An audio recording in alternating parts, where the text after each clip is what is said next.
আসসালামু আলাইকুম। সিরিয়াসলি নেওয়ার দরকার নেই। খুব হালকাভাবে আমি একটা জিনিস ভাবতেছি যে বিগত 15 মাসে অনেক অসম্ভব কিছু বিষয় যেটা আগে আমরা কল্পনা করি নাই, সেগুলো যখন দেখতেছি তখন আমরাও কিছু অসম্ভব কিছু ভাবতে পারি।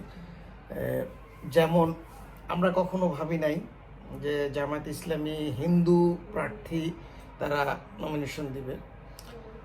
আমরা কখনো ভাবি নাই বামপন্থী রাজনীতি যিনি করেন তিনি তাকে মুসলিম প্রমাণ করার জন্যে মসজিদে গমনকে ইয়া করবেন, যে প্রচার করার চেষ্টা করবেন। এটাও আমরা কখনো ভাবি নাই।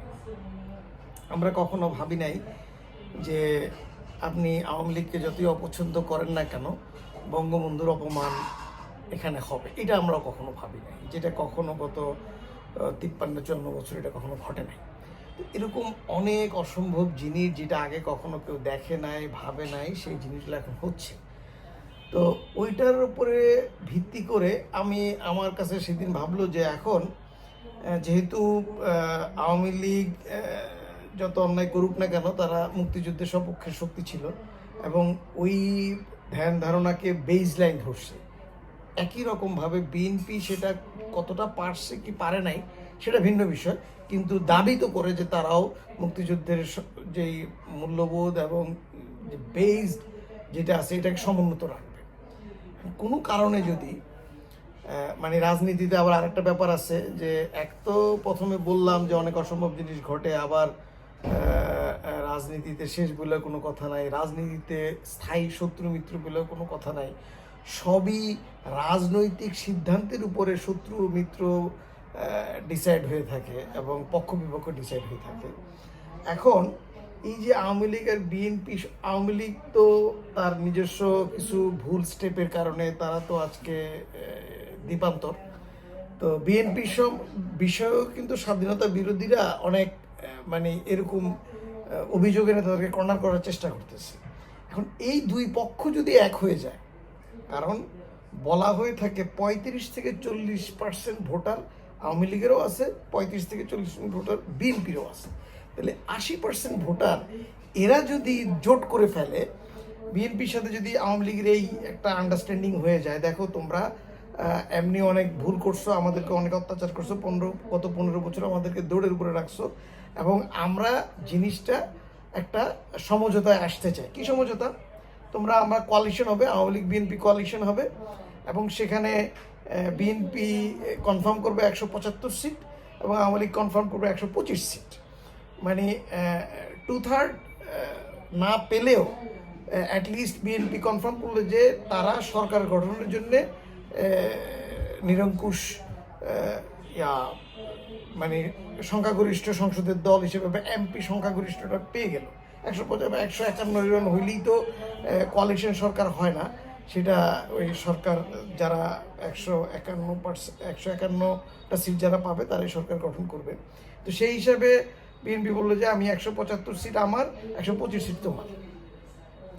তখন অন্যদের কি অবস্থা হবে? 80% ভোটার যদি এক হয়ে যায় তখন কি, মানে আমি চিন্তা ভাবনা করতেছি যে বাকি সমস্ত পার্টির সবার কি মানে কি অবস্থা হবে? শূন্য। এটা হলে খারাপ না? আমরা একটা অ্যাজাম্পশন করতে পারি যে আমরা অ্যাটলিস্ট তো মুক্তিযুদ্ধের আমরা সক্রিয় রাজনীতি না করলেও আমরা মুক্তিযুদ্ধকে তো ধারণ করি, বঙ্গবন্ধুকে ধারণ করি, আমরা আওয়ামী লীগের ভুলগুলোকে ধারণ করি না, সেগুলো আমরা ওনও করি না, কিন্তু আমরা মুক্তিযুদ্ধকে তো ওন করি, সেটা আওয়ামী লীগও করে, বিএনপিও করে। তো বাকি সবারই কোনো না কোনো কাহিনী আছে। তো এখন এই এই বিএনপির আরেকটা ব্যাপারও আছে। বিএনপির একটা ব্যাপার হলো, আমি গত প্রথম 2-3 মাস ওইটা বুঝি নাই, কিন্তু লাস্ট 8-9 মাস ধরে আমি যেটা দেখতেছি, সফট বিএনপি বলে যেই গ্রুপটা আছে এটাই কিন্তু বিএনপির যত ভোটার আছে তার 50-60% হচ্ছে এই সফট বিএনপি। এরা তো সিরিয়াস না। এই সফট বিএনপি যে ভোটারগুলো, সমর্থকগুলো, এইটাই টার্গেট করছে জামাত ইসলাম। বিভিন্নভাবে যে প্রচারণা বা ঘটনা সত্য মিথ্যা যাই হোক, এই যে বিএনপি যে বিএনপি যে সফট যেই ভোটারটা আছে এইটা এবং কোনো কোনো জায়গায় আমি দেখতেছি যে এমনও ফ্যামিলি দেখছি যারা ফ্যামিলি আজকে কখনোই কখনোই তারা ধানের শীর্ষে ভোট দেয় নাই, তার ফ্যামিলি মেম্বার তাকে ইয়া করতেছে, প্রভাব করতেছে যে এইবার যেন সে জামাতে ভোটটা দেয়, তার ওয়াইফ তাকে করতেছে।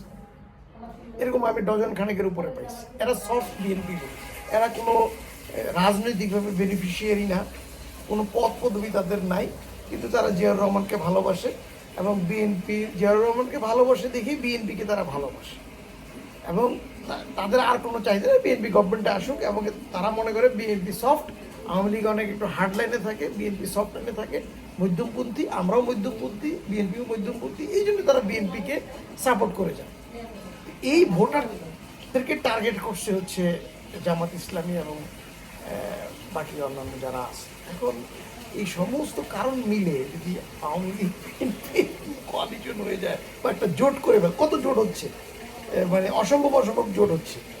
তো জামাত ইসলামী যদি হিন্দু প্রার্থী দিতে পারে, আর যে সাকি যে বাম ঘরানার লোক, সে যদি নিজেকে মুসলিম প্রমাণ করার জন্য রেগুলার মসজিদে যাওয়া শুরু করতে পারে, তাহলে আওয়ামী লীগ আর বিএনপি জোট তো সম্ভাবনা থাকেই, হতেই পারে।